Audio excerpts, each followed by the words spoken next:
ও বন্ধুরা, সবাই তোমরা কেমন আছো? নিশ্চয়ই ভালো আছো। ভালো থেকো। হ্যাঁ, এই দেখো, এই দেখো, খাওয়াচ্ছি। মুখটা দেখো, শুধু অবস্থাটা দেখো। খাবার নিয়ে বসে আছি। এই যে খাবার নিয়ে বসে আছি। এই যে ওর খাবার খাবার নিয়ে বসে আছে। কালকে সারা দিনে একটা ছিটে ফোঁটা ওকে ভাত খাওয়াতে পারিনি, একটা ছিটে ফোঁটা না। কালকে অবশ্য আমাদের উপোস ছিল। কালকে বড় ঠাকুরের উপোস করেছিলাম, উপোস ছিল। ওকে আজকে মানে কালকে সারাদিনে খাওয়াতে অন্তত পেটে ওর অন্ন পড়েনি। আমাদের তো পড়েই নি, আর ওরও পড়েনি। মেয়ে খেয়েছে অবশ্য, ও খায়নি। কি বলবে বলো? কিছু বলার আছে? কিছু বলার নেই। আমাকে মাঝে মধ্যে না অনেক কিছু অন্যায় দেখে মানে হজম করে নিতে হয়, বুঝেছো? এই হচ্ছে ব্যাপার। চলো স্টার্ট করি আজকের সকালের ব্লগটা। সেটা হচ্ছে, বাইরে আমাদের প্রচুর বৃষ্টি পড়ছে। সারা রাতে বৃষ্টি হয়নি, সকাল থেকে বৃষ্টি স্টার্ট হয়েছে। এখনও বৃষ্টি পড়ে যাচ্ছে, মানে বৃষ্টির শেষ নেই, কন্টিনিউ বৃষ্টি হয়ে যাচ্ছে। বাইরের কাজগুলো না সব আটকে রয়েছে, কিছুই হচ্ছে না। আর আমি ভোঁদার মতো এই ছেলের পেছনে খাটের মধ্যে বসে আছি। কি করব বলো?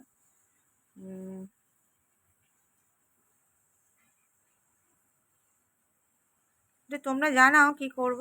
কেউ তো আমার সাথে গল্প করতে আসো না, আড্ডা মারতে আসো না। হ্যাঁ, তা একটু জানিও কি করব, বুঝেছো? কালকে বড় ঠাকুরের উপোস করেছিলাম। উপোস সন্ধ্যাবেলায় গিয়ে পুজো দিয়ে আসলাম মন্দিরে। দিয়ে আসার পর সবার, আমাদেরও মঙ্গল কামনা করেছি, সবারও মঙ্গল চেয়েছি। বিশেষ করে সবার সবার প্রত্যেকটা মানুষেরও মঙ্গল কামনা চেয়েছি। আর সবার আগে ভগবানের কাছে একটাই জিনিস চেয়েছি, যে আর ভালো লাগছে না, অশান্তি, একটু শান্তি দাও।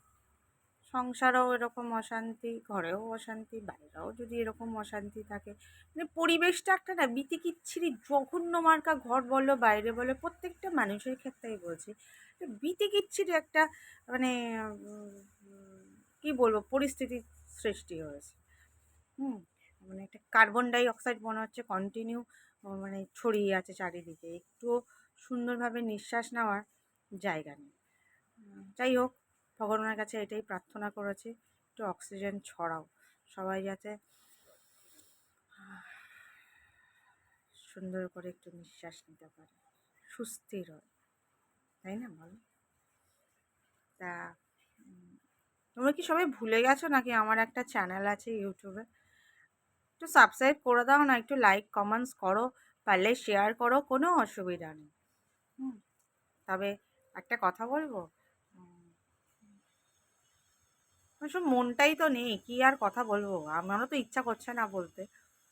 বলতাম সবাইকে বৃষ্টিটা অনুভব করো, উপভোগ করো, হবে না, মন থেকেই সেটা আসবে না। আমারই আসছে না, আমি তো ঘরে বসে আছি, আমারই ভালো লাগছে না কিছু, তো তোমাদেরই বা আসবে করতে, তাই না? তা যাই হোক না কেন, কিছু কিছু নেকু নেকু মানুষদের দেখেছি, সামনেও দেখেছি, আর টিভির ভেতরেও দেখি। এত নেকু নেকু জিনিসগুলো ভালো লাগে দেখতে বেশ। তবে আমি একটু না ন্যাকামো করতে পারি না, জানি না কেন, হয়তো ন্যাকামো করতে পারলে আমার দিক দিয়ে আমি বলবো খুব উপকার হতো, ভালো হতো একটু ন্যাকামো করতে পারে। আমি একটুখানি চাঁচা ছোলা, তো একটু চেঁচে চেঁচে কথা বলি, ওই জন্য পছন্দ করেও মানুষ আমাকে পছন্দ করে না। ওই জন্য না শাক বাজা, আমি প্রথম কথা শাক বাজাই না। আর আর দ্বিতীয় কথা, বাজালে পরে আমি একটুকু জানি গালগুলো একটু ফোলে, ফোলে না গালগুলো, এই যা গাল আছে তার থেকে শাকটা বাজার পরে ফুটা দিলে পরে গালগুলো করে ফুলবে। যাই হোক, গাল যে জীবনে শাক বাজাতে গেলে চুমসে যায়, হয়তো এই যুগেই হয়, হতেই পারে, আমরা হয়তো আগেকার ব্যাকডেটের মানুষ তো, তাই ফু দিয়ে ফোলাই বলে গালগুলো ফুলে যায়। অবশ্য ওনারা তো অনেক হেলথ কনসাস, তারপরে অনেক ফিগার মেনটেন রেখেছেন, আমাদের মতো তো আর না।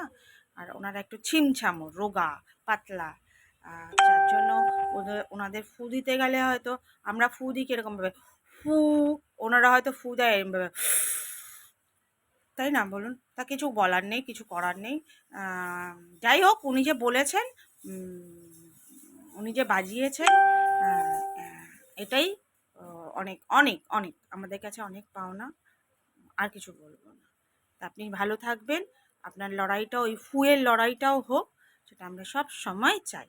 আর আপনি আপনার পরিবার নিয়ে সুস্থ থাকবেন, আর আমাদের নতুন নতুন আরেকটা করে সিনেমা দেখান, আমরা দেখে আপনাকে আরও আরও উৎসাহ করব।